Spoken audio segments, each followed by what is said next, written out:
Assalamualaikum warahmatullahi wabarakatuh. Halo adik-adik, perkenalkan nama kakak Nadela Kezia Hutami dan bisa dipanggil Kak Dela. Bagaimana kabar kalian? Semoga adik-adik selalu sehat ya. Pada pertemuan hari ini kita akan mempelajari buku tema 5, subtema 1, dan pembelajaran 1. Sebelum kita mulai pembelajaran hari ini, mari kita membaca basmalah bersama-sama. Bismillahirrohmanirrohim. Materi tema 5 subtema 1 adalah pengalamanku di rumah. Yuk kita perhatikan ilustrasi berikut ini. Simaklah cerita berikut ini, kalian dapat membuka bukunya pada halaman 2. Jam di rumah Beni tiba-tiba mati. Ibu meminta Beni untuk mengambil jam dinding tersebut. Akan tetapi, karena Beni kurang hati-hati, jam tersebut jatuh dan pecah. Berikut ini adalah percakapan antara ibu dan Beni. Selanjutnya, perhatikan dan dengarkan dengan baik percakapan antara ibu dengan Beni yang akan kakak bacakan. Ibu meminta tolong kepada Beni untuk mengganti baterai jam. Ibu, Beni, coba lihat jam dinding di rumah, nak. Beni, ya bu. Beni melihat jam dinding. Wah, jarumnya berhenti bergerak, bu. Ibu, kalau begitu, apa yang harus dilakukan? Beni harus mengganti baterai dengan yang baru, bu. Ibu, maukah Beni mengganti baterainya? Beni menjawab, mau bu. Beni naik di atas tangga.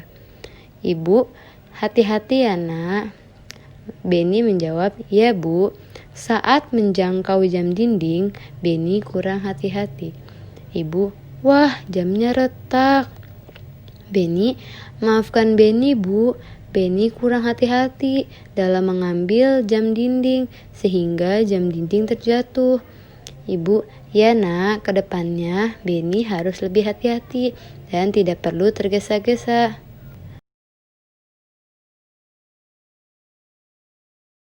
Nah, setelah kalian mendengarkan percakapan antara Beni dan ibu, sekarang mari kita menjawab pertanyaan pada soal di halaman 4 berikut ini bersama-sama. Baik, soal yang pertama adalah, apa yang terjadi dengan jam dinding? Ya, jawabannya, jam dinding yang ada di rumah Beni mati. Nomor 2, siapa yang mengambil jam dinding? Jawabannya, yang mengambil jam dinding adalah Beni. Nomor 3, mengapa jam dinding terjatuh? Jawabnya, jam dinding terjatuh karena Beni tidak hati-hati saat mengambil jam dinding. Nomor 4, bagaimana cara mengambil jam dinding? Jawabannya, naik ke atas tangga. Dan nomor terakhir, nomor 5, yaitu Beni telah menjatuhkan jam dinding. Apa yang dilakukan Beni kepada ibunya? Jawabannya, Beni meminta maaf kepada ibunya. Kalian kalau melakukan kesalahan kepada orang lain, wajib meminta maaf kepada orang tersebut.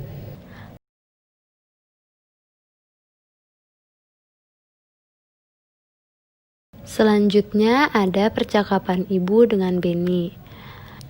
Beni berkata, maafkan Beni ya bu, Beni sudah menjatuhkan jam dinding. Jam dinding di rumah menjadi rusak. Ibu menjawab, ya nak, tidak apa-apa. Ibu sangat berterima kasih karena kamu sudah menolong ibu. Lain kali hati-hati, kamu tidak perlu tergesa-gesa. Sekarang, bacalah percakapan berikut bersama temanmu, kemudian peragakan di depan kelas. Perhatikan sikap Beni saat meminta maaf kepada ibunya karena sudah menjatuhkan jam dinding. Benny ingin mengukur benda-benda di sekitarnya menggunakan penggaris. Perhatikan percakapan berikut dan kalian dapat melihatnya di halaman 7. Bu, apakah nama satuan pada penggaris? Benny lupa nama satuannya. Ibu menjawab, satuan ukuran pada penggaris adalah sentimeter. Sentimeter disingkat cm. Bagaimana cara menggunakannya, Bu? Kata Benny. Cara menggunakannya adalah sebagai berikut. Ukur benda dimulai dari angka 0. Angka 0 pada penggaris harus lurus dengan pangkal benda, kata ibu. Terima kasih, Bu, ucap Benny. Nah, ini adalah tugas kalian selanjutnya. Isilah tabel yang terdapat di halaman 8. Kemudian carilah benda-benda di sekitar kalian atau di rumah kalian yang dapat diukur dengan penggaris. Lalu tulislah nama benda dan berapa panjang benda tersebut.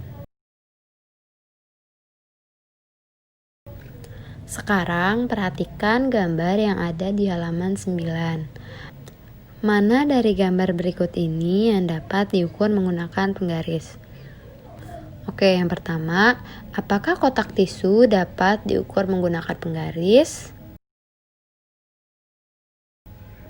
Jawabannya, ya bisa karena kotak tisu berbentuk kecil dan dapat diukur dengan penggaris.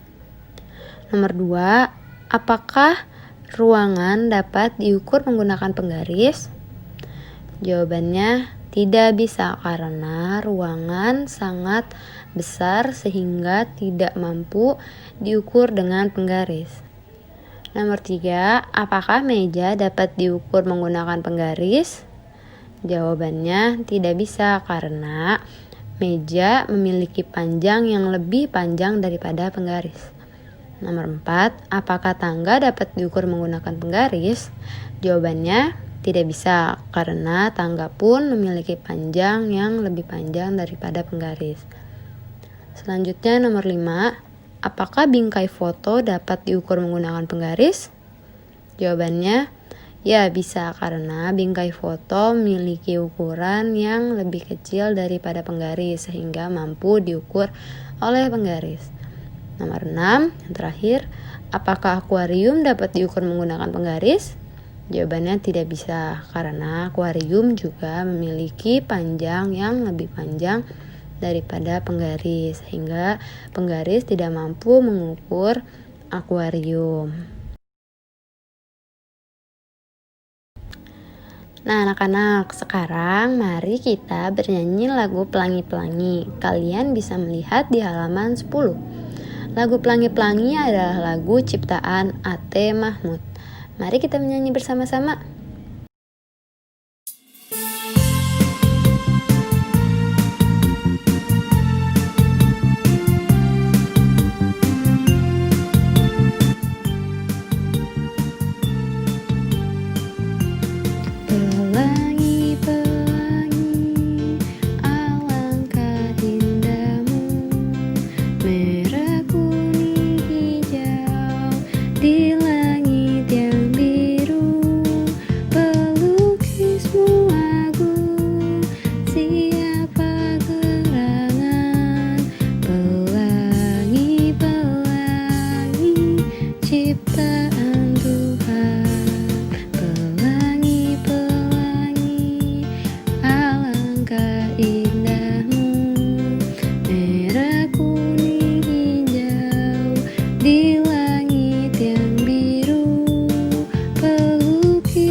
Pada not sebelumnya, kalian melihat angka-angka di atas lirik lagu Pelangi-Pelangi.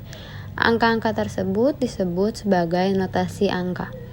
Apa sih notasi angka itu? Notasi angka adalah sistem penulisan lagu yang menggunakan simbol angka-angka. Angka-angka yang dipakai adalah sebagai berikut. 1 sebagai do, 2 sebagai re, 3 sebagai mi, 4 sebagai fa, 5 sebagai sol, 6 sebagai la, dan 7 sebagai si. 0, angka 0 sebagai tanda diam atau istirahat. Dalam perkembangannya, notasi angka kurang efektif karena tidak memiliki patokan tinggi nada yang tetap. Notasi angka lebih cocok digunakan dalam pembelajaran vokal atau menyanyi.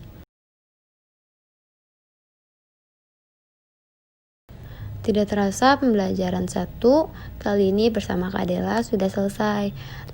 Terima kasih adik-adik sudah mengikuti pembelajaran 1 dari subtema 1 buku tematik 5 dengan baik. Semoga materi yang kakak berikan dapat bermanfaat bagi adik-adik ya. Jangan lupa terus semangat walaupun kalian masih harus belajar dari rumah. Dan jangan tinggalkan sholat ya. Wassalamualaikum warahmatullahi wabarakatuh.